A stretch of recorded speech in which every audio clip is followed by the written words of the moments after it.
ఇక్కడ ఇంట్లో దిగేటప్పుడు గాని, మ్యారేజ్ అయిన తర్వాత సత్యనారాయణ వ్రతం అనేది చేస్తారు కదా! మ్యారేజ్ అయిన తర్వాత ఇంట్లో దిగినేటప్పటికి వీలు కానప్పుడు మనకి వీలుండేటప్పుడు అయితే చేసుకోవాలి.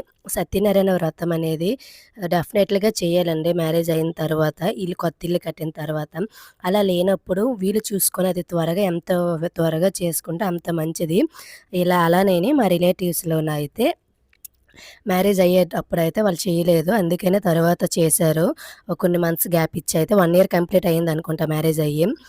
ఆ టైంలో వ్రతం చేసిన తర్వాత అయితే ఫంక్షన్స్ అనేది పెడతారు కదా! డైరెక్ట్‌గా వండకుండా క్యాటరిన్ అయితే తెచ్చేసారు. క్యాటరిన్ అయితే చాలా ఈజీగా ఉంటుంది. దేవుడి ఫంక్షన్ అనేక వాళ్ళు కూడా సెపరేట్‌గా వేరే దగ్గర అయితే చేసేస్తారు. అలాగే సత్యనారాయణ వ్రతం చేసేటప్పుడు అంటే కొందరు ఎవరైనా ఉంటారు కదా! అంటే భర్త లేనోళ్ళు ఎవరైనా వాళ్ళొచ్చి కల్పించేటప్పుడు ఆ టైంలో అయితే అడుగు పెట్టించేయొచ్చంట. అంటే ఇలా ఎంతమందికి తెలుసనేది మీరు కామెంట్ చేయండి. అలాగే వీడియో నచ్చితే లైక్, సబ్స్క్రైబ్